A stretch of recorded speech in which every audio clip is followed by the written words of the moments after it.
100వ కీర్తన చదువుకుందాం.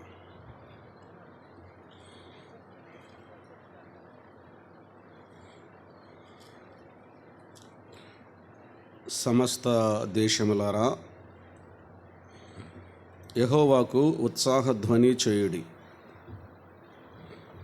సంతోషముతో యెహోవాను సేవించుడి. ఉత్సాహ గానము చేయుచు ఆయన సన్నిధికి రండి. యెహోవాయే దేవుడని తెలుసుకొనుడి. ఆయనే మనలను పుట్టించెను. మనము ఆయన వారము, మనము ఆయన ప్రజలము, ఆయన మేపు గొర్రెలము. కృతజ్ఞతార్పణలు చెల్లించుచు ఆయన గుమ్మములలో ప్రవేశించుడి. కీర్తనలు పాడుచు ఆయన ఆవరణములలో ప్రవేశించుడి. ఆయనను స్తుతించుడి, ఆయన నామమును ఘనపరచుడి. యెహోవా దయాళుడు, ఆయన కృప నిత్యముండును, ఆయన సత్యము తరతరములుండును. ప్రార్థన. అధిక స్తోత్రార్హుడువైన దేవా, ఆకాశ మహాకాశములు పట్టజాలని మహోన్నతుడా, స్తుతులకు పాత్రుడవు, స్తోత్రార్హుడవు, ఘనత మహిమ ప్రభావము పొందనర్హుడువైన దేవుడవు. మా తలలు వంచి మీకు నమస్కరిస్తున్నాం, మిమ్మల్ని పూజిస్తూ ఉన్నాం. మీ ప్రియకుమారుడు, మా ప్రభువును రక్షకుడునైన క్రీస్తు యేసువారిని బట్టి మీకు మా కృతజ్ఞతాస్తుతులు చెల్లిస్తూ ఉన్నాం. ఈ 3 దినముల ప్రత్యేకమైన కోడికల్లో 2వ దిన ప్రవేశాన్ని బట్టి మిమ్మల్ని స్తుతిస్తూ ఉన్నాం. మీ దాసుని మీరు నిలవబెట్టుకుని అందించిన సందేశాన్ని బట్టి స్తోత్రాలు. హృదయంలో భద్రపరుచుకునే కృపను వినిన వారికి అనుగ్రహించండి ప్రభువా. మరి యొక్క మీ దాసుని మీ పక్షమున నిలిచి ఉన్నాడు, బలహీనుడు, మీ కృపచేత బలపరచండి, మీరు వాడుకొనండి. మీ సన్నిధి ప్రసన్నతను మాకు అనుగ్రహించండి. మా హృదయాల్లో ఆత్మీయమైన మార్పును తీసుకొని రండి. మీ మహిమ కొరకై జీవించే కృపను దయచేయమని ప్రార్థన చేస్తున్నాం.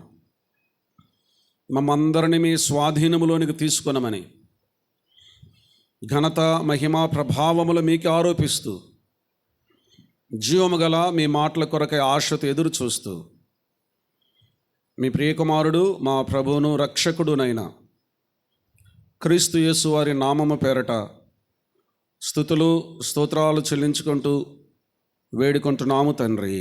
ఆమెన్.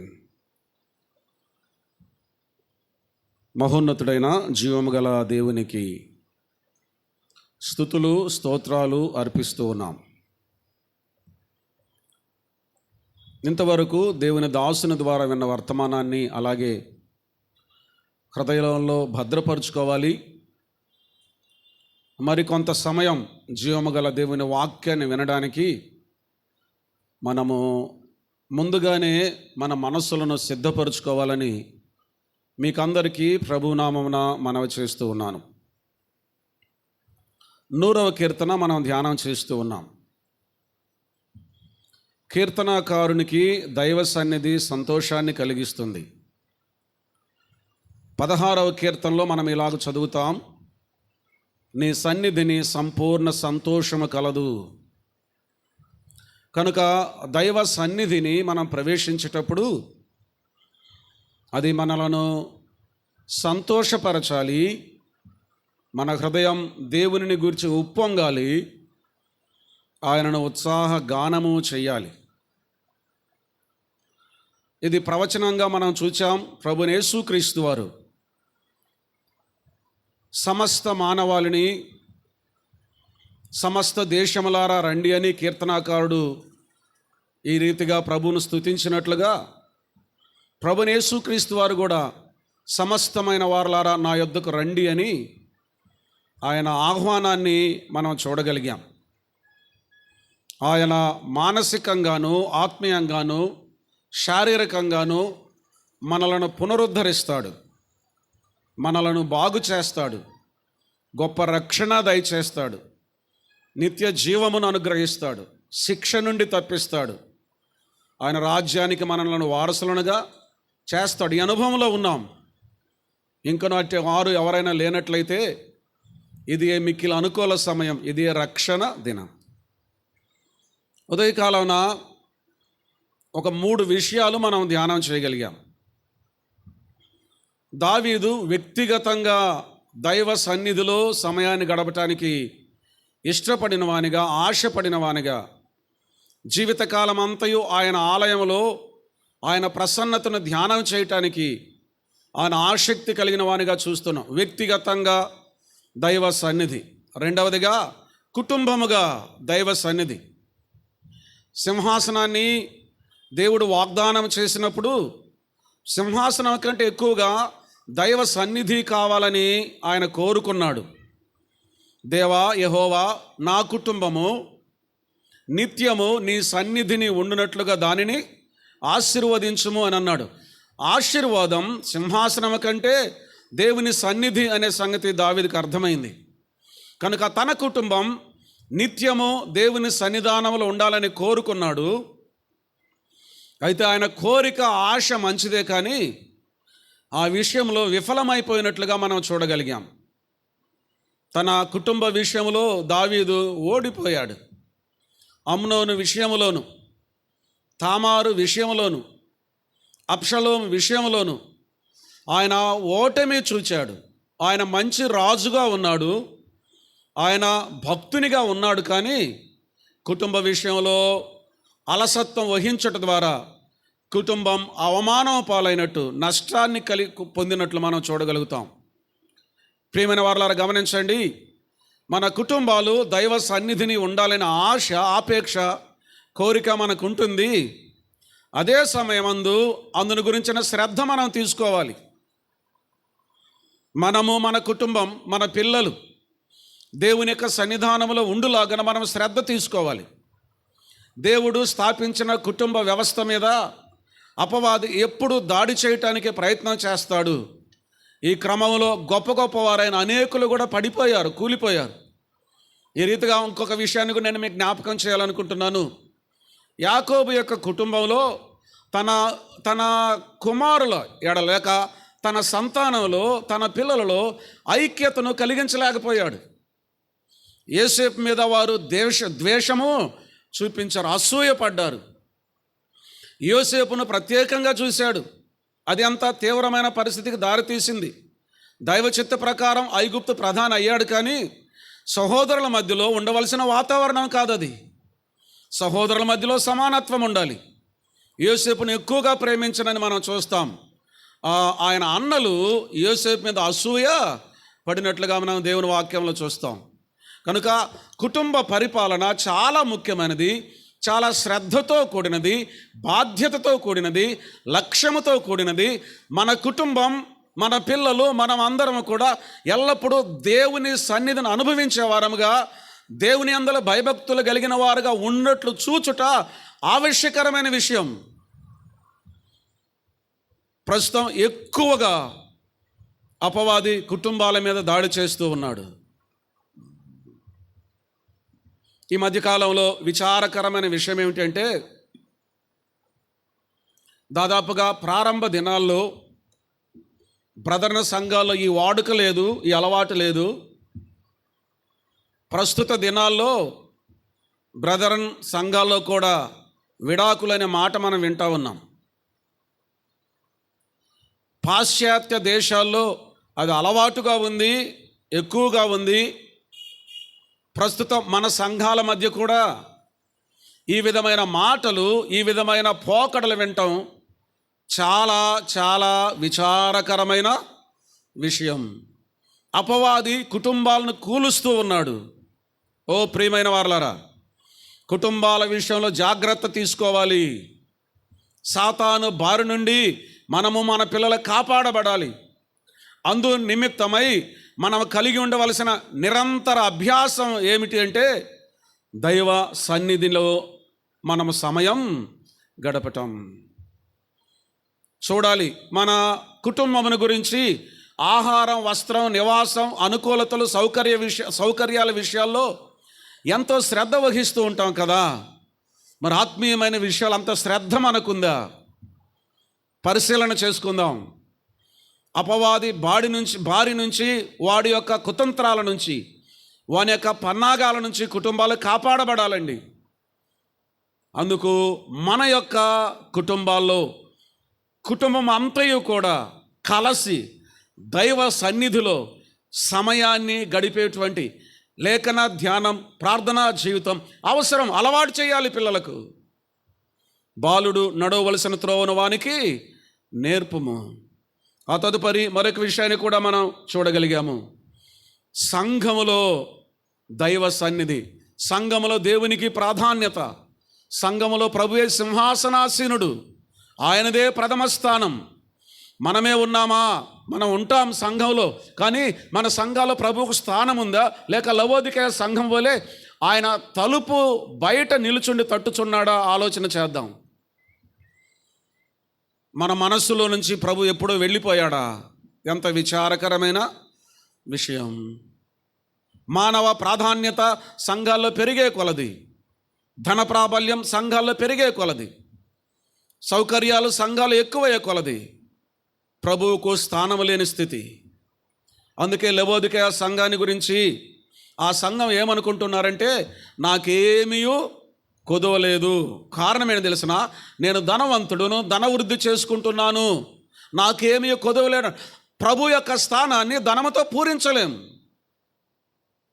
ప్రభు యొక్క స్థానానికి ధనం ప్రత్యామ్నాయం కాదు. ప్రభు యొక్క స్థానాన్ని మరి దేనికి ఇవ్వడానికి వీలు లేదు. ప్రభువే ప్రథముడు, ప్రభువే సమస్తం, ప్రభువే శిరస్సు. ఆయనే సంఘములో సింహాసనాసీనుడిగా ఉండాలి. ఎంత విచారకరమైన విషయం. నేను తలుపునొద్ద నిలుచుండి తట్టుచున్నాను. కానీ దావీదునకు సంతోషాన్ని కలిగించిన విషయం ఏంటి తెలిసిన? 122వ కీర్తన 1వ చరణంలో మనం చదివాము. యెహోవా మందిరమునకు వెళ్ళుదుమని జనులు నా తనినప్పుడు నేను సంతోషించి తిని. సంతోషంతో సంఘముగా కూడి వస్తున్నామా? అభద్రతా భావంతో, నిష్ఠూరాలతో, లేక ఒక రకమైన ఒత్తిడితో, ఆందోళనతో సంఘానికి వస్తున్నామా? కారణం మన స్థానిక సంఘంలో దైవ సన్నిధి లేదేమో, ప్రభువు లేడేమో. పరిశీలన చేద్దాం. సంఘముగా దేవుని సన్నిధి. 100వ కీర్తనలో మొదటిగా మనం ధ్యానం చేసేటువంటి విషయం, 1 వ్యక్తిగతంగా దేవుని సన్నిధిని అనుభవించాలి. 2 కుటుంబముగా దేవుని సన్నిధిని అనుభవించాలి. 3 సంఘముగా దేవుని సన్నిధిని అనుభవించాలి. సంఘ పరిపాలనలో ఒక ప్రాముఖ్యమైనటువంటి విషయం ఉంది. ఆ సంగతిని నేను చూపించి ముందుకు వెళ్ళాలని ఆశపడుతున్నాను. తిమోతికు రాసిన మొదటి పత్రిక 3వ అధ్యాయము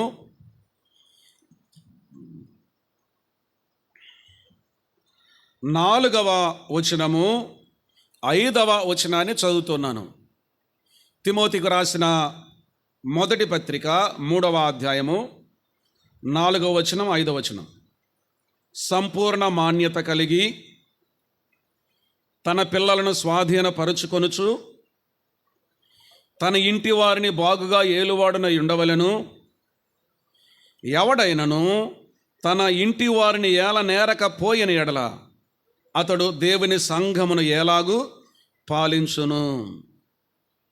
సంఘ పరిపాలకులకు, సంఘ పెద్దలకు ఉండవలసినటువంటి అర్హతలు ఈ 3వ అధ్యాయంలో మనం చూస్తూ ఉండగా, ఒక్కొక్క అర్హతను గురించి ఒకే వచనంలో 2-3 అర్హతలు తెలియచేస్తూ, కానీ ఈ ప్రత్యేకమైన అర్హతను గురించి 2 వచనాలు ఉపయోగించాడు.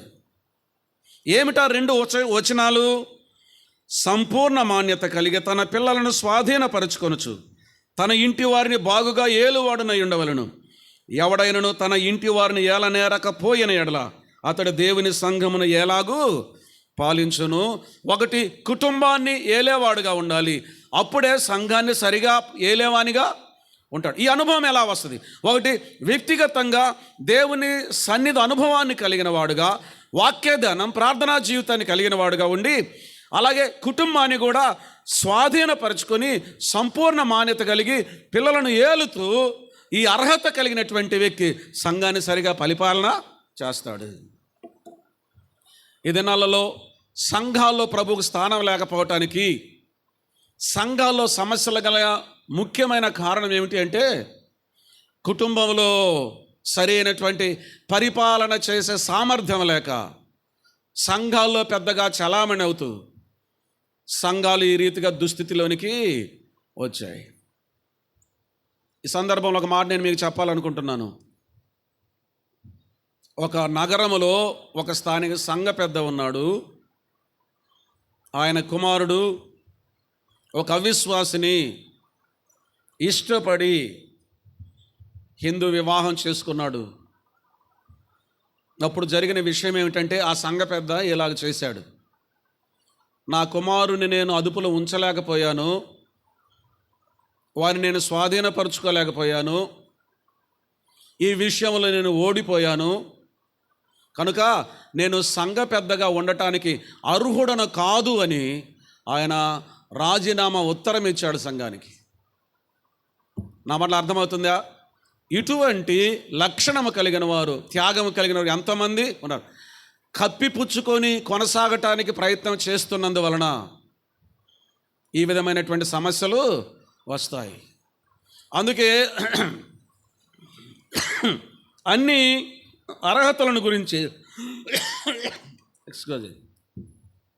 ఒక్కొక్క మాటను పౌలు గారు తెలియచేస్తూ ఇక్కడికి రాగానే ఇందుని గురించి 2 వచనాలు ఉపయోగించాడు.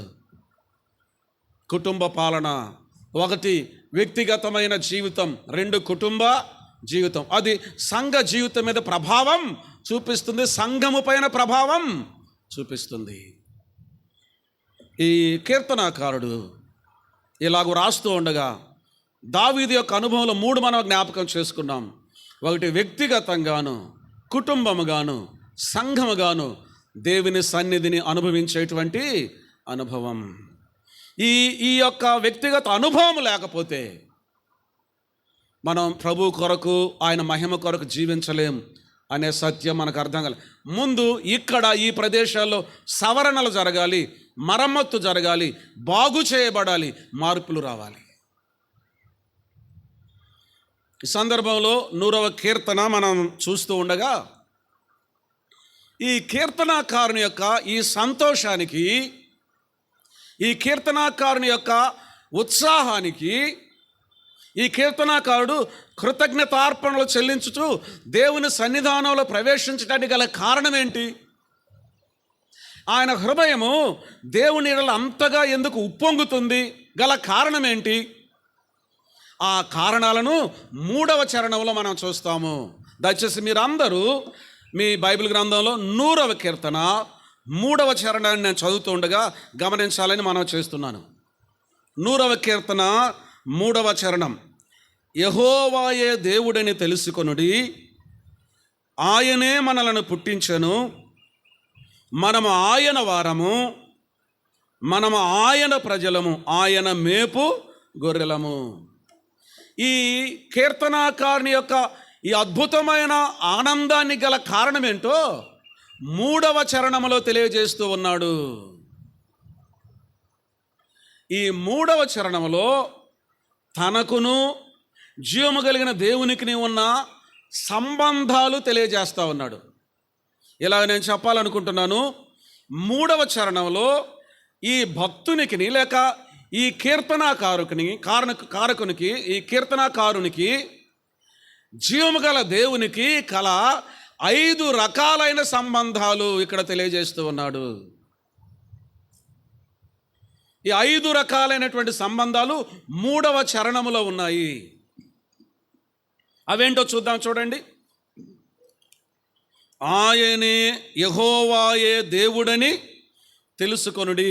మొట్టమొదటిగా ఆయన జీవమగల దేవునిని ఎరిగిన వాడు, దేవునితో సంబంధం కలిగి ఉన్న వాడు. రెండవదిగా మనం చూద్దాం, చూడండి. ఆయనే మనలను పుట్టించెను. పుట్టించెను అనే పదానికి అర్థం ఏంటో తెలిసిన? పుట్టించెను అనే పదానికి అర్థం మనకు తెలియాలి. పుట్టించనంటే ఇక్కడ ఏ సంబంధాన్ని మనం చూడగలం? తండ్రితో ఉన్న సంబంధాన్ని మనం చూడగలం. తండ్రికి బిడ్డలకు ఉన్న సంబంధాన్ని మనం చూడగలం. మూడవదిగా మనము ఆయన వారము. ఆయన వారము అనే దానికి అర్థం ఏంటి చూడండి. పేతురు రాసినటువంటి మొదటి పత్రిక 2వ అధ్యాయము 9వ వచనాన్ని చదువుతున్నాను. పేతురు రాసిన మొదటి పత్రిక 2వ అధ్యాయం 9వ వచనం. అయితే మీరు చీకటిలో నుండి ఆశ్చర్యకరమైన తన వెలుగులోనికి మిమ్మును పిలిచిన వాని గుణాతిశయములను ప్రచురము చేయి నిమిత్తము ఏర్పరచబడిన వంశమును, రాజులైన యాజక సమూహమును, పరిశుద్ధ జనమును, దేవుని సొత్తైన ప్రజలునై ఉన్నారు. చివరగా మనం గమనించామా? మనం ఆయన వారము, దేవుని సొత్తు. మనం ఆయన వారం అనగా ఆయన సొత్తు. ఆయన సొత్తైన మనకు ఒక బాధ్యత ఉంది. అదే వచనంలో మనం చూస్తాం. ఏంటో తెలిసిన? ఆయన గుణాతిశయములను ప్రచురము చేయు నిమిత్తము. మనం ఎందుకు ఆయన సొత్తు అయ్యాము?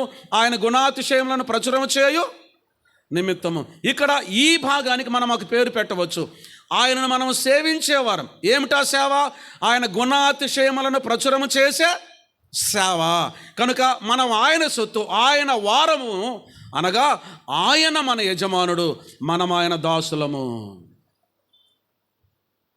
మూడవదిగా ఆయన మన యజమానుడు, మనం ఆయన దాసులం.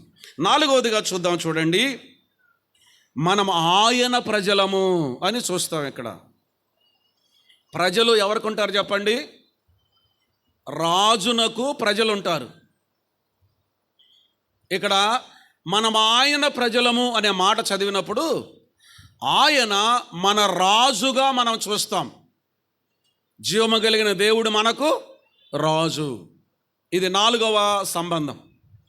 5వ సంబంధాన్ని మనం చూసినప్పుడు మనకు చాలా సులభంగా అర్థమవుతుంది. ఆయన మేపు గొర్రెలము. ఆయన మేపు గొర్రెలము అంటే అర్థం ఏంటంటే ఆయన మన కాపరి, మనం ఆయన గొర్రెలము. ఇప్పుడు గమనించండి, ఆయనతో ఉన్న సంబంధాన్ని 5 రకాలుగా చూపిస్తూ ఉన్నాడు. ఆయన దేవుడు, ఆయన తండ్రి, ఆయన యజమానుడు, ఆయన రాజు, ఆయన కాపరి. వినండి, ఆయన దేవునిగా మనం ఆయనకి ఏమై ఉన్నాము? దేవుని వాక్యం ఏమని తెలియచేస్తుంది? ఆయన దేవునిగా మనం ఆయనకి ఏమై ఉన్నాం? దేవునికి ఎవరుంటారండి చెప్పండి? 16వ కీర్తనలో ఇలాగ రాయబడింది, భూమి మీదనున్న భక్తులే శ్రేష్ఠులు, వారు కేవలం ఆయనకు ఇష్టలు. దేవునికి భక్తులు ఉంటారు. వినండి, ఆయన దేవుడు, నేను ఆయనకు భక్తుడును. మొదటి సంబంధం దేవునికిని భక్తునికిని ఉన్న సంబంధం. రెండవదిగా ఆయనే మనలను పుట్టించను. ఆయన నా తండ్రి, నేను ఆయన బిడ్డను, లేక ఆయన కుమారుణ్ణి కుమార్తెను. తండ్రికి పిల్లలకు ఉన్న సంబంధం.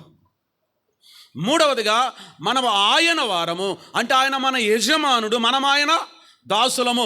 యజమానునికి సేవకునికి ఉన్న సంబంధం. 4వదిగా ఆయన రాజు, మనం ఆయన ప్రజలము. రాజునకు తన రాజ్యంలో ఉన్న ప్రజలకు ఉన్న సంబంధం. 5వదిగా ఆయన కాపరి, నేను ఆయన గొర్రెను. కాపరికి గొర్రెకు ఉన్న సంబంధం. ఈ కీర్తనాకారుని యొక్క హృదయం ఉప్పొంగటానికి, ఉత్సాహానికి, సంతోషానికి గల కారణం ఏంటంటే దేవునితో తాను కలిగి ఉన్న 5 రకాలైన సంబంధాలు.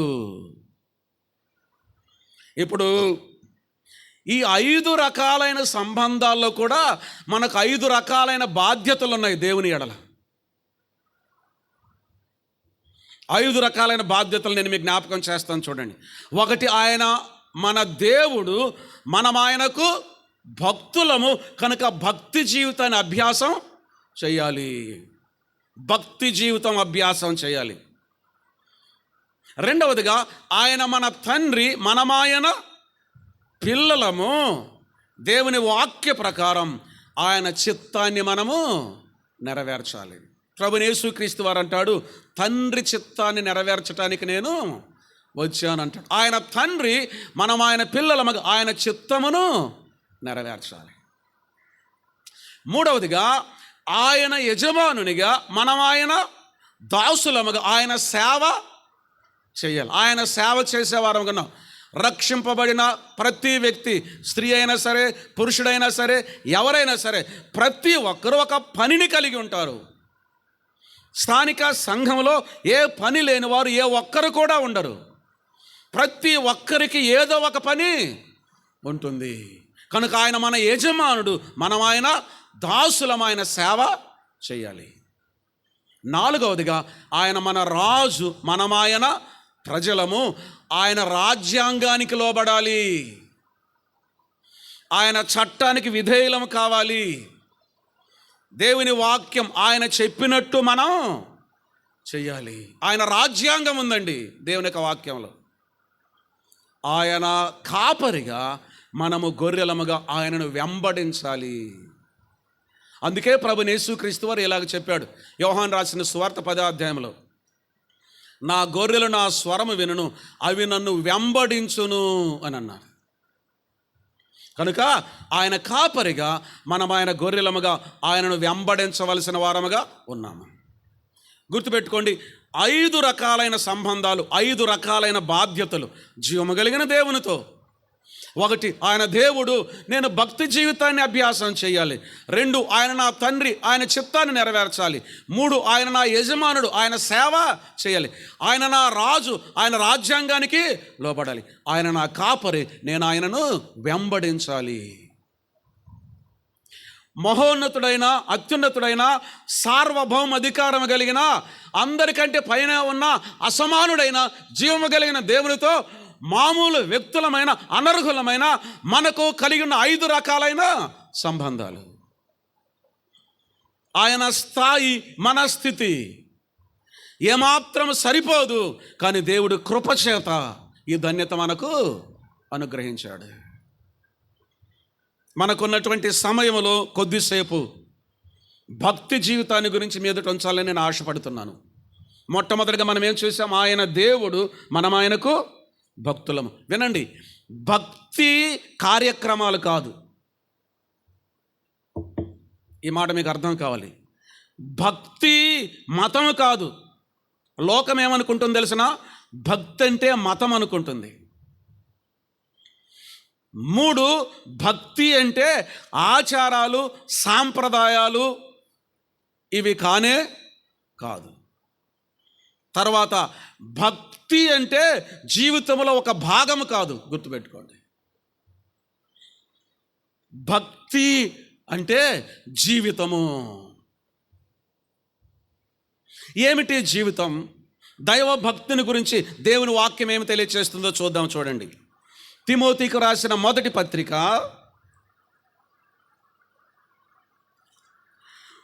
3వ అధ్యాయము 16వ వచనం చదువుతున్నాను. చూడండి, తిమోతికి రాసిన మొదటి పత్రిక 3వ అధ్యాయం 16వ వచనం.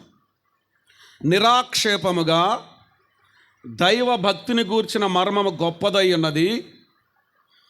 ఆయన సశరీరుడిగా ప్రత్యక్షుడయ్యను, ఆత్మ విషయమైన నీతిపరుడని తీర్పు పొందెను, దేవదూతలకు కనబడెను, రక్షకుడని జనములలో ప్రకటింపబడెను, లోకమందు నమ్మబడెను, ఆరోహణుడై తేజోమయుడయ్యను. ఇక్కడ నిరాక్షేపముగా దైవ భక్తిని గూర్చిన మర్మము గొప్పదై ఉన్నది అని అన్నాడు. ఇక్కడ భక్తిని గురించి ప్రస్తావిస్తూ అదొక మర్మము అని తెలియచేస్తూ ఉన్నాడు. మర్మము అంటే ఆ మర్మం ఏంటో తర్వాత మనకు తెలియజేస్తూ ఉన్నాడు. నిరాక్షేపముగా దైవ భక్తిని గూర్చిన మర్మము గొప్పదై ఉన్నదంటూ ఏమిటా మర్మము? ఏమిటా దైవభక్తి? అందుని గురించి తర్వాత వాక్యంలో ఏమని చెప్తున్నాడు చూడండి. ఆయన సశరీరుడిగా ప్రత్యక్షుడయ్యను. ఇక్కడ సశరీరునిగా ప్రత్యక్షమైంది ఎవరు? ఉన్నారు మీరు ఇక్కడ? కొంచెం జవాబు చెప్పండి, పర్లేదు. దైవభక్తిని గూర్చిన మర్మము గొప్పదై ఉన్నది అని తెలియచేస్తూ వెంటనే ఇలాగన్నాడు. ఏమన్నాడు తెలిసిన? ఆయన సశరీరుడుగా ప్రత్యక్షుడయ్యను అనే మాట మనం చదువుతాం. ఎవరు ఆయన? సశరీరుడిగా ప్రత్యక్షమైంది ఎవరు? ప్రభు అయిన యేసుక్రీస్తు వారు. ఈ సంగతి తెలియకపోతే మనకు ఏమీ తెలియనట్టే లెక్క. వెంటనే ఆ వాక్య భాగాన్ని మనం చూస్తూ ఉన్నాం కదా, దైవభక్తిని గురించిన మర్మం గొప్పదై ఉన్నది అంటూ వెంటనే ఏమన్నాడు? ఆయన సశరీరుడిగా ప్రత్యక్షుడైను. అంటే ఇక్కడ సశరీరుడిగా ప్రత్యక్షుడైంది ఎవరు? ప్రభు అయిన యేసుక్రీస్తు వారు. భక్తిని ప్రస్తావిస్తూ ఆయన శరీరధారిగా రావటాన్ని ఎందుకు ఇక్కడ తెలియజేస్తూ ఉన్నాడు? కారణం ఏంటి? కారణం చెప్తున్నాను వినండి. ఇక్కడ భక్తి ఒక వ్యక్తి. భక్తి అంటే మనం ఏమేమో అనుకుంటూ ఉన్నాము. భక్తి ఏదో ఒక అనుభవం కాదు. భక్తి ఏదో ఒక ఆచారం కాదు. భక్తి ఏదో ఒక సాంప్రదాయం కాదు. భక్తి ఏదో పండగలు జరపటం కాదు. భక్తి ఏవో కార్యక్రమాలు కాదు. భక్తి మరేదేదో మనం అనుకునేది కాదు. భక్తి ఒక మతం కాదు. భక్తి ఒక వ్యక్తి. ఆయనే ప్రభు అయిన యేసుక్రీస్తు వారు.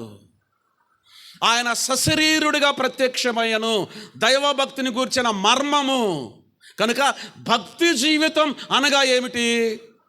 ఎఫెసీయులకు రాసిన పత్రికలోనికి రండి, 4వ అధ్యాయము.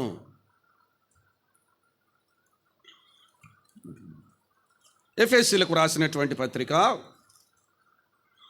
4వ అధ్యాయము 20-21 వచనాలు చదువుతున్నాను చూడండి. 20వ వచనము, 21వ వచనం. అయితే మీరు యేసును గూర్చి విని ఆయన యందలి సత్యము ఉన్నట్టుగానే ఆయన యందు మీరు ఉపదేశింపబడిన వారైన ఎడల మీరు అలాగూ క్రీస్తును నేర్చుకున్నవారు కారు. పైన చెప్పబడిన మాట జాగ్రత్తగా గమనించండి. అయితే మీరు యేసును గూర్చి విని విని విని ఈ మాట వింటున్నారని మీరు విని ఎలా వింటున్నారు? తర్వాత మాట, ఆయన యందలి సత్యము ఉన్నట్టుగానే ఆయన యందు ఉపదేశింపబడిన వారైన ఎడల. ఉపదేశాన్ని మనం ఏం చేస్తాము? వింటాము. ప్రభుని యేసుక్రీస్తు వారిని గురించిన సత్యము ఉన్నట్టుగా ఉపదేశించబడుట ద్వారా ఇలాగంటారు, మీరు ఉపదేశింపబడిన ఎడల అంటూ ఏమన్నాడు? అలాగూ క్రీస్తును నేర్చుకున్నవారు కారు అని అన్నాడు. అంటే దీనికి అర్థం ఏంటి? ఈ మాట అర్థమైందా? లేకపోతే మీరు ఏమైనా కొంచెం గలిబిల్లో ఉన్నారా? ఒకసారి మీరు మేల్కోవాలి. ఆయన అందలి సత్యము, ఎవరి అందలి సత్యము? ప్రభు అయిన యేసుక్రీస్తునందలి సత్యము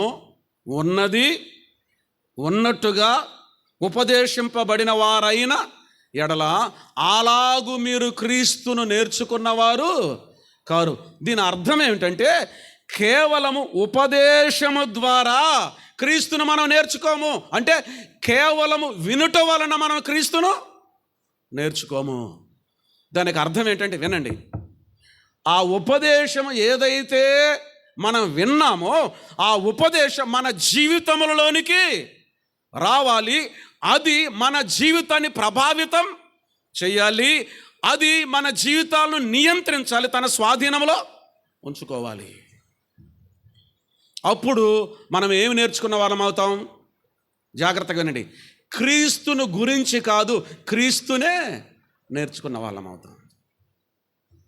అమ్మా బాబు, ఈ మాట జాగ్రత్తగా వినండి. భక్తి జీవితం శరీరధారి అయి భూకి దిగి వచ్చిన ప్రభుని యేసుక్రీస్తు వారిని నేర్చుకోవడం, ఆయన గురించి కాదు. క్రీస్తుని గురించి చాలామందికి తెలుసు, క్రీస్తుని గురించి చాలామంది వింటారు, క్రీస్తుని గురించి చాలామంది ఆలకిస్తారు, అంత మాత్రం చేత ఆయన నేర్చుకున్నవారు కారు. ఆయన యందలి సత్యము ఉన్నది ఉన్నట్టుగా ఉపదేశింపబడిన అలాగు క్రీస్తు నేర్చుకున్నవారు కారు. అప్పుడు ఏం కావాలి? ఆ ఉపదేశము మన జీవితాల్లోనికి రావాలి. ఇప్పుడు తర్వాత చదువుతున్నాను చూడండి. మరలా ఎఫెసీయులకు రాసిన పత్రిక 4వ అధ్యాయం 20-21 వచనాలు కలిపి ఉన్నాయి. తర్వాత చదువుతున్నాను. అయితే మీరు యేసును గూర్చి విని ఆయన యందలి సత్యము ఉన్నది ఉన్నట్టుగానే ఆయన యందు ఉపదేశింపబడిన వారైన ఎడల మీరు అలాగ క్రీస్తును నేర్చుకున్నవారు కారు. 22వ వచనం నుండి, కావున మునుపటి ప్రవర్తన విషయములోనైతే మోసకరమైన దురాశల వలన చెడిపోయిన మీ ప్రాచీన స్వభావమును వదులుకొని, పాత స్వభావాన్ని వదులుకొని మీ చిత్తవృత్తి యందు నూతనపరచబడిన వారై నీతియు యథార్థమైన భక్తియు గలవారై దేవుని పోలికగా సృష్టింపబడిన నవీన స్వభావమును ధరించుకొనవలెను. క్రీస్తునందు ప్రియమైన వారలారా, ఈ విషయం మీద మనసు పెట్టండి. భక్తి క్రీస్తును గురించి కాదు, భక్తి క్రీస్తును నేర్చుకోవటం. క్రీస్తు మన జీవితంలోనికి రాగా జరిగే విషయం ఏంటో తెలిసిన, దేవుని పోలికగా మనము మారతాము, దినదినము మార్పు చెందుతాము. ఇప్పుడు జాగ్రత్తగా వినండి. దేవుడు తన స్వరూపమందు తన పోలిక చొప్పున నరుని సృజించాడు. మొదటి ఆదాము పాపం చేశాడు, దేవునికి దూరం అయ్యాడు, దేవుని స్వరూపాన్ని దేవుని పోలికను కోల్పోయాడు. అదే మన అందరికీ కూడా వచ్చింది. కానీ ప్రభువైన యేసుక్రీస్తు వారు దేవుని పోలికగా ఎలా జీవించాలో శరీరధారిగా భూమికి దిగి వచ్చి అలాగు జీవించి చూపించాడు. ఆయన అడుగులో అడుగు వేస్తూ ఆయన పోలికగా మనం దినదినం మార్చబడటం, రూపాంతరం చెందటం, క్రీస్తును నేర్చుకోవడం. గలతీలకు రాసిన పత్రికలోనికి రండి. 4వ అధ్యాయం, గలతీలకు రాసిన పత్రిక 4వ అధ్యాయము 19వ వచనం చదువుతున్నాను చూడండి. గలతీలకు రాసిన పత్రిక 4:19, నా పిల్లలారా, క్రీస్తు స్వరూపము మీ యందు ఏర్పడు వరకు మీ విషయమై మరలా నాకు ప్రసవ వేదన కలుగుచున్నది. పౌలు గారి యొక్క గురి, పౌలు గారి యొక్క సేవ, పౌలు గారి యొక్క ఆశయం ఏంటో తెలిసిన, దేవుని ప్రజలు క్రీస్తు సారూప్యములోనికి రావాలి. భక్తి జీవితం, జాగ్రత్తగా వినండి, భక్తి, దైవ భక్తిని గురించిన మర్మము గొప్పదై ఉన్నది. ఆయన సశరీరుడిగా ప్రత్యక్షుడయ్యాడు, దేవుని పోలికలో ప్రత్యక్షుడయ్యాడు, భూమి మీద ఒక మానవుడు జీవించవలసిన జీవితాన్ని జీవించి చూపించాడు. క్రీస్తు కూడా మీ కొరకు బాధపడి మీరు తన అడుగు జాడల యందు నడుచుకున్నట్లు మీ కొరకు మాదిరి ఉంచిపోయాను. ఆయన ఉంచిన మాదిరిలో అడుగులో అడుగు వేస్తూ దినదినం ఆయన సారూప్యంలోనికి మలచబడటం, రూపాంతరం చెందటం భక్తి జీవితం. క్రీస్తును నేర్చుకోవడం, క్రీస్తు గురించి కాదు.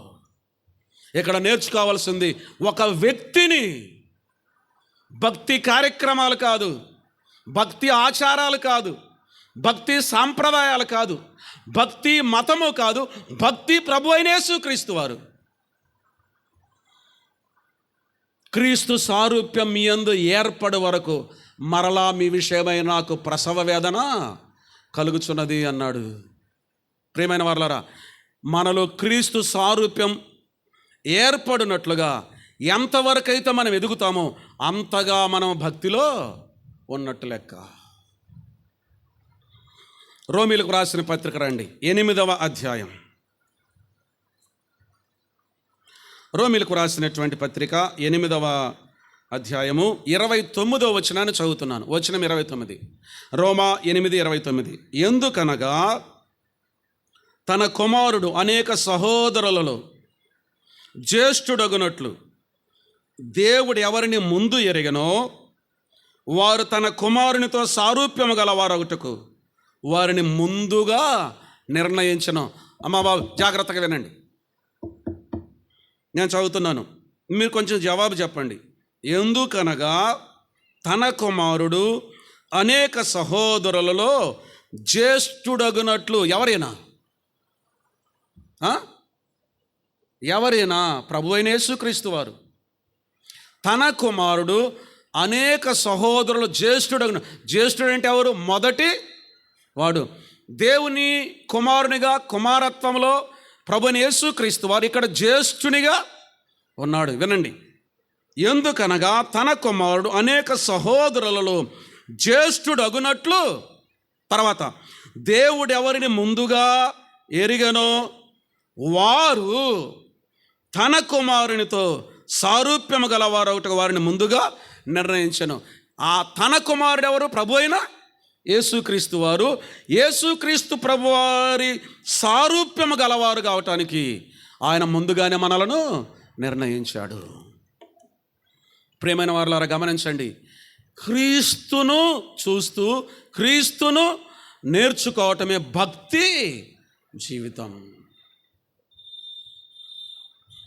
ఈ క్రమంలో భాగంగా అనేక వనరులు ఉన్నాయి. వాక్యం ఉంది, ప్రార్థన ఉంది, సంఘ సహవాసము ఉంది, దేవుడు అవసరమైన అనుకూలతలు అనుగ్రహించిన అంతిమంగా గురి భక్తి జీవితం, క్రీస్తుని నేర్చుకోవటం, ఆయన సారూప్యంలోనికి మలచబడటం. ఆయన మన దేవుడు, మనం ఆయన భక్తులం. ఆయన మనం భక్తులమైనప్పుడు ఆ భక్తి జీవితాన్ని ఒక వ్యక్తి అనే క్రీస్తులో నేర్చుకుంటాం. తద్వారా ఆయన పోలికలోనికి మనము మార్చబడతాం. అప్పుడు ఏం జరుగుతుంది? వాక్యం అంటే రెఫరెన్స్ తీయను కానీ చెప్తాను వినండి. ప్రభువైన యేసుక్రీస్తు వారు మత్తయి రాసిన సువార్త 3వ అధ్యాయంలో, అలాగే మార్కు రాసిన సువార్త 9వ అధ్యాయంలో, 3వ అధ్యాయం మత్తయి రాసిన సువార్తలో బాప్తిసం తీసుకొని ఒడ్డునకు వచ్చాడు. మార్కు రాసిన సువార్త 9వ అధ్యాయంలో ఆయన కొండ మీద రూపాంతరము చెందాడు. ఈ రెండింటిలో కూడా, రెండు సందర్భాల్లో కూడా ఆకాశం నుండి తండ్రి అయిన దేవుడు ఆయన గురించి ఒక సాక్ష్యం ఇచ్చాడు. అదేంటో తెలిసిన? ఏంటది? ఈయనే నా ప్రియ కుమారుడు. ఎవరో సోదరులు చెప్తున్నారు, దేవుడిని మేము దీవించిన గాకమ్మా, కనీసం మీరన్న నోరు ధరిస్తున్నారు. ఈయనే నా ప్రియ కుమారుడు, ఈయన నా ప్రియ కుమారుడు. క్రీస్తు సారూప్యములోనికి మనం మలచబడినప్పుడు మనం ఏమవుతాం చెప్పండి? ఆయనకు జీవము కలిగిన దేవునికి ప్రియమైన బిడ్డలము అవుతాం. ఆయన మనల్ని ఇష్టపడే జీవితం. ఇందుని గురించి 16వ కీర్తనలో కీర్తనకారుడు ఏం రాశాడో చదువుదాం చూడండి. 16వ కీర్తన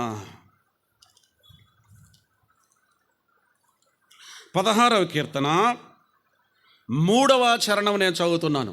మీ బైబిల్ గ్రంథాన్ని తీసి చూడాలి. 16వ కీర్తన 3వ చరణం. నేను ఇలాగందును, భూమి మీదనున్న భక్తులే శ్రేష్ఠులు, వారు నాకు కేవలము ఇష్టులు. దేవునికి ఇష్టమైన భక్తి జీవితాన్ని క్రీస్తును నేర్చుకొనుట ద్వారా ఆయన సారూప్యములోనికి, ఆయన పోలికలోనికి రూపాంతరము చెందినప్పుడు ప్రభువైన యేసుక్రీస్తు వారు దేవునికి ఇష్టునిగా ఎలా ఉన్నాడో మనము సైతం జీవము కలిగిన దేవునికి ఇష్టులుగా ఉంటాము. అదే ఇక్కడ చెప్తూ ఉన్నాడు, భూమి మీద ఉన్న భక్తులే శ్రేష్ఠులు, వారు నాకు కేవలము ఇష్టులు అని అన్నాడు. ప్రియమైన వారలారా, ఆయన మన దేవుడు, మనం ఆయన భక్తులం. భక్తి జీవితం క్రీస్తును నేర్చుకోవడం. ఈ దైవ భక్తిని గురించిన మర్మం గొప్పదై ఉన్నదని, ఆయన సశరీరుడిగా ప్రత్యక్షుడయ్యారని ప్రారంభం చేస్తూ ఉన్నాడు. మన భక్తి జీవితం ఎక్కడ ప్రారంభం కావాలి? ప్రారంభం కావాల్సింది ఎక్కడ ప్రారంభం కావాలంటే ప్రభువైన యేసుక్రీస్తు వారే మాదిరి. ఏంటో తెలిసిన? ఆయన పరమందు సింహాసనాసీనుడై శరాపుల చేత పరిశుద్ధుడు పరిశుద్ధుడు పరిశుద్ధుడని ఆరాధించబడుతూ ఆయన శరీరధారిగా భూమికి దిగి వచ్చాడు. దైవభక్తిని గూర్చిన మర్మం గొప్పదై ఉన్నదని వెంటనే ఆయన శరీరధారి అయ్యాడు, సశరీరుడిగా ప్రత్యక్షుడయ్యాడు. అంటే ఏంటి అర్థం? పరమందు సింహాసనాన్ని విడిచి భూమి మీదికి సశరీరుడిగా వచ్చాడంటే ఆయన దీనత్వము. కనుక భక్తి జీవితానికి ప్రారంభం ఎక్కడో తెలిసిన దీనత్వములో. భక్తి జీవితానికి విఘాతం కలిగించేది ఏంటో తెలిసిన? తిమోతికి రాసిన 2వ పత్రికలోనికి రండి. తిమోతికి రాసిన 2వ పత్రిక 3వ అధ్యాయము 4వ వచనాన్ని చదువుతున్నాను. ద్రోహులు, మూర్ఖులు, గర్వాంధులు, దేవుని కంటే సుఖానుభవం ఎక్కువగా ప్రేమించేవారు. ఇక్కడ ఆ తర్వాత మాట, పైకి భక్తి గలవారి వలె ఉండి దాని శక్తిని వేషధారణతో కూడిన భక్తి, పై భక్తి ఉంది, లోపల అందుని గురించిన శక్తి లేదు. కారణం ఏంటి? ఈ భక్తి జీవితానికి విఘాతం కలిగించేది ఏంటో తెలిసిన? పై భాగంలో చాలా లక్షణాలు చెప్పాడు. ఒకటి నేను మీకు జ్ఞాపకం చేస్తాను. గర్వాంధుడై. విన్నారండి ఈ మాట? భక్తి జీవితానికి విఘాతం కలిగించేది గర్వం. మానవునిలో దేవుని సారూప్యం కోల్పోవటానికి కారణం గర్వం. వినండి మాట. మొట్టమొదటి పాపం ఏంటో చెప్పండి, కనీసం విధానం చెప్పండి. ఆజ్ఞను అతిక్రమించి పాపం చేశాడు, అది కాదు మొదటి పాపం. అంతకు ముందే లూసిఫర్ పాపం చేశాడు, గర్వించాడు. కనుక మొదటి పాపం గర్వం. నేను ఈ మాట చెప్తున్నాను వినండి. ఏ పాపమైనా సరే దానికి మూలం గర్వమే. ఈ లోకంలో ఉండే ప్రతి పాపము కూడా గర్వములో నుండే పుట్టుద్ది, గుర్తుపెట్టుకోండి. మూలము అని నేను అన్నానే. ఈ చెట్టు ఉంది, ఈ చెట్టు పైన పచ్చగా ఉందంటే కారణం ఏంటి? లోపల ఉన్న వేరు. మూలము అంటే వేరు. పాపం విస్తరించటానికి, పెచ్చురెళ్ళటానికి, వ్యాపించటానికి, నిర్భయంగా విచ్చలవిడిగా ఉండటానికి కారణం ఏం తెలిసిన? ప్రతి పాపం కూడా గర్వములో నుండే పుట్టుద్ది, గుర్తుపెట్టుకోండి. ఇది మనకు అర్థం కావాలి. అందుకే ప్రభువైన యేసుక్రీస్తు వారు ఏం చేశాడో తెలిసిన? మనం ఎక్కడ చెడిపోయామో అక్కడే మనల్ని బాగు చేస్తూ ఉన్నాడు. ప్రభువైన యేసుక్రీస్తు వారు మత్తయి రాసిన సువార్త 5వ అధ్యాయంలో కొండ మీద ప్రసంగం మనం చూడగలం. ఆయన పరిచర్య యొక్క ఆరంభంలోని ఇలాగూ ఆయన బోధించ మొదలుపెట్టాడు. ఆయన చెప్పిన మొట్టమొదటి మాట ఏంటో తెలిసిన? ఆత్మ విషయమై దీనులైన వారు ధన్యులు, పరలోక రాజ్యము వారిది అన్నాడు. ఇప్పుడు నేను చెప్తున్నాను వినండి. ఎందుకు అక్కడి నుండి ప్రారంభం చేశాడు? ఒకసారి ఒక యవనస్తుడైనటువంటి వ్యక్తి రహదారిలో ప్రయాణం చేస్తూ వెళతా ఉండగా మధ్యలోనికి వెళ్ళగానే కారు చెడిపోయింది. ఆ మార్గంలో వెళ్ళే వాళ్ళు చాలామంది బాగు చేయటానికి ప్రయత్నం చేశారు, కానీ చేత కాలేదు.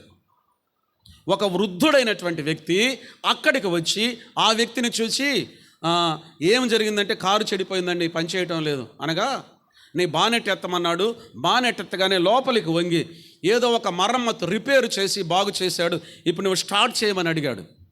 ఆ వ్యక్తి కారు స్టార్ట్ చేసినప్పుడు వెంటనే స్టార్ట్ అయిపోయింది. ఆశ్చర్యంగా చూశాడు వృద్ధుని వైపు.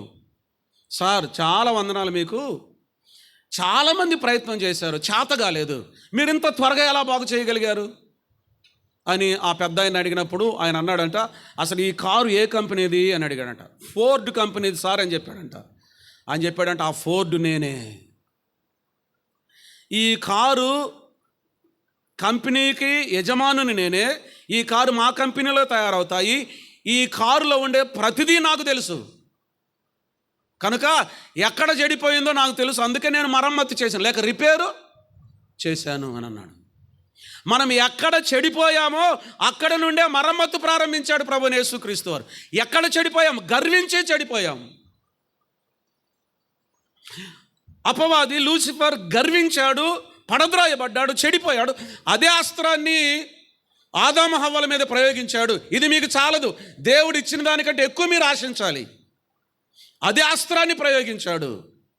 గర్వించి మానవుడు చెడిపోయాడు. అక్కడ నుండే రిపేర్ ప్రారంభం చేస్తున్నాడు. ఏమంటాడు తెలిసిన? ఆత్మ విషయమై దీనులైన వారు మీరు తగ్గించుకోవాలి. క్రీస్తునందు ప్రియమైన వారలారా, భక్తి జీవితం ఎక్కడ ఆరంభం అవుతుందంటే దీనత్వంతో ప్రారంభం అవుతుంది.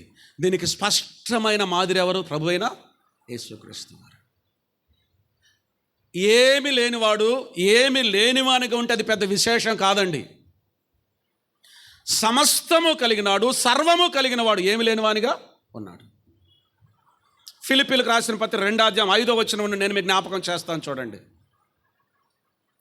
క్రీస్తు యేసునకు కలిగిన ఈ మనస్సు మీరును కలిగి ఉండుడి. భక్తి అనగా మనం ఎవరిని నేర్చుకోవాలి? ప్రభువైన యేసుక్రీస్తు అనే వ్యక్తినే నేర్చుకోవాలి.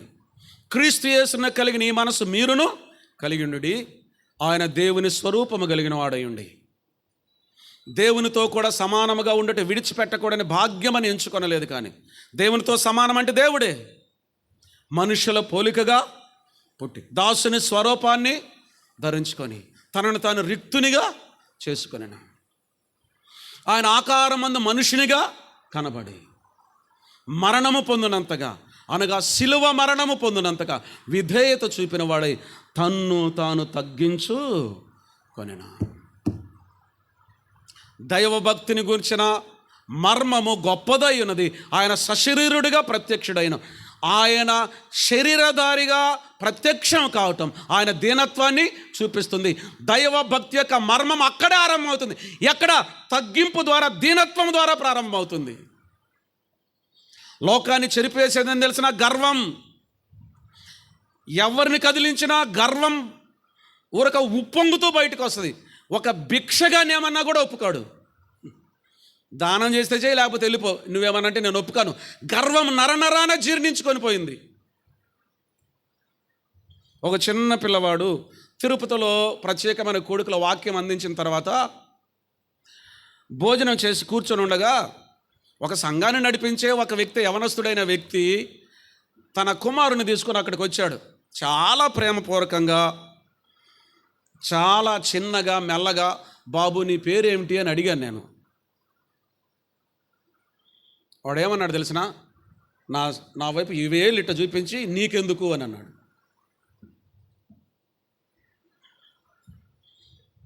నీకెందుకు అన్నాడు. చాలా ముఖం చాలా సీరియస్గా పెట్టాడు. నేను చాలా ప్రేమగా అడిగాను.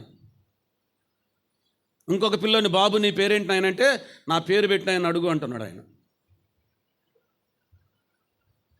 మానవునికి బాల్యం నుండే, చిన్నతనం నుండే గర్వం అనేది నరనరాన జీర్ణించుకొని పోయింది. అక్కడ రిపేర్ కావాలి, అక్కడ మరమ్మత్తు కావాలి, అక్కడ బాగు కావాలి. లేకపోతే నీ భక్తి జీవితమే బూటకంసమా,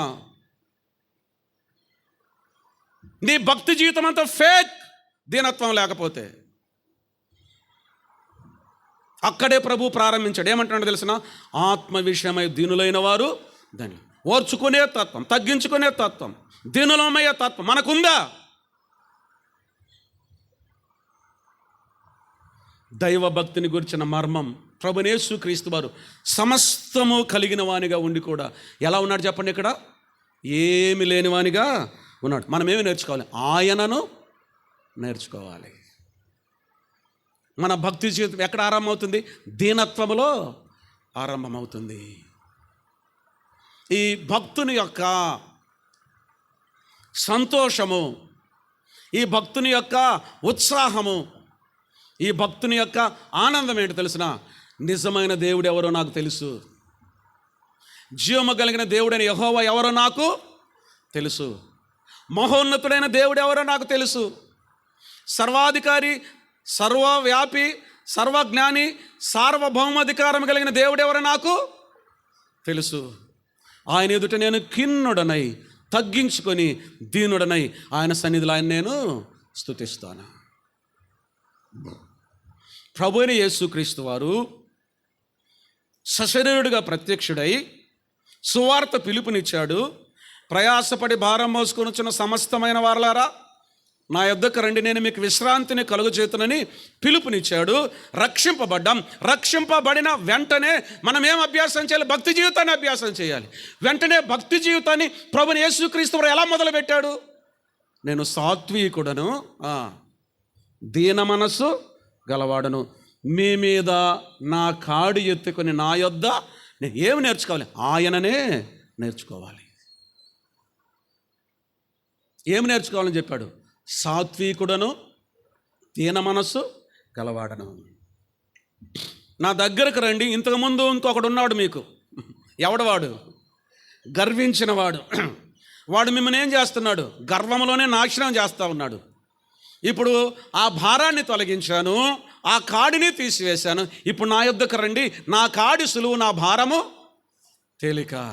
కనుక మీరు ఎక్కడ నుండి మీ ఆత్మీయమైన భక్తి జీవితాన్ని ప్రారంభించాలంటే నన్ను చూసి నేర్చుకోండి. నేను సాత్వికుడను, దీన మనస్సు గలవాడను. ప్రియమైన వారలారా, ఒక్క మాటలో నేను మీదట ఉంచాలనుకున్న విషయం ఏంటంటే, భక్తి జీవితం క్రీస్తు సారూప్యములోనికి దినదినము మలచబడ్డం. ఎక్కడ ప్రారంభం అవుతుందంటే దీనత్వంతో ప్రారంభం అవుతుంది. కార్యక్రమాలు కాదు, మతము కాదు, సాంప్రదాయాలు కాదు, ఆచారాలు కాదు, భక్తి జీవితము. తీతుకు రాసిన పత్రికలోనికి రండి. తీతుకు రాసిన పత్రిక 1వ అధ్యాయము 1వ వచనం నుండి చదువుతున్నాను. కొన్ని వరుసలు చదువుకొని ముగించుదాం. దేవుడు ఏర్పరచుకొనిన వారి విశ్వాసం నిమిత్తమును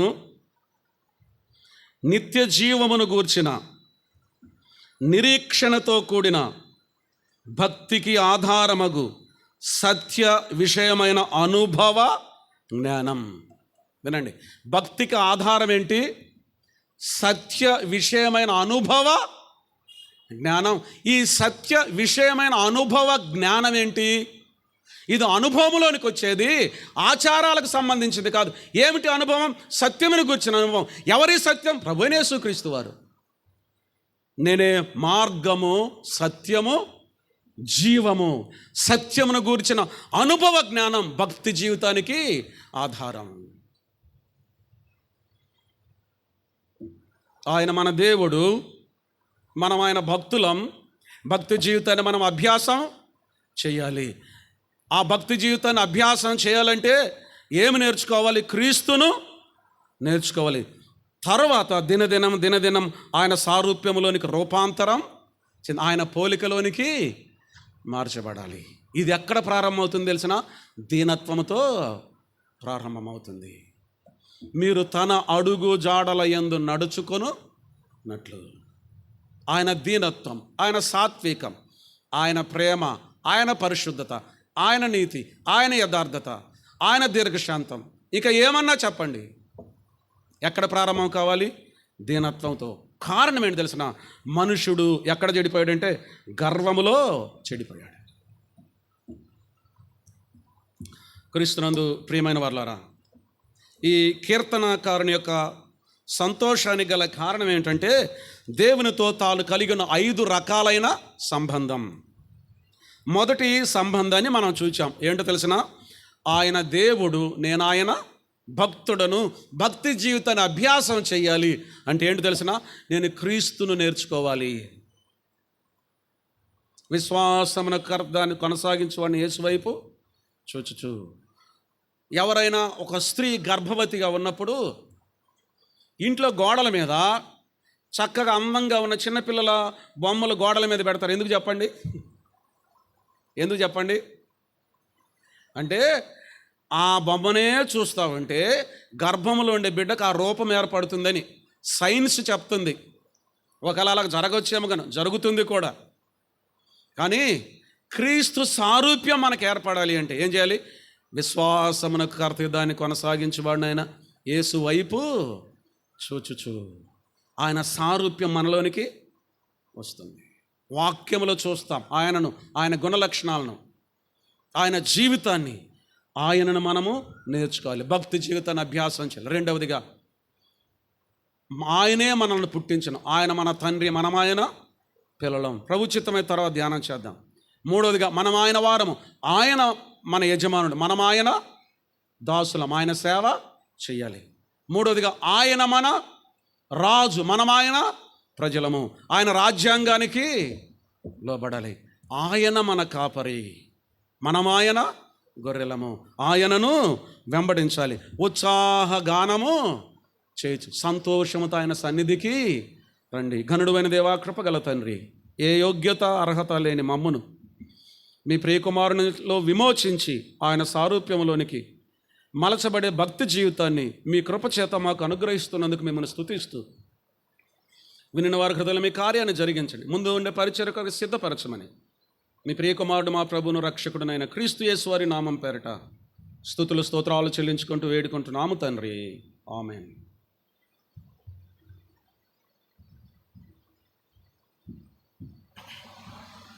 ఇంతదనక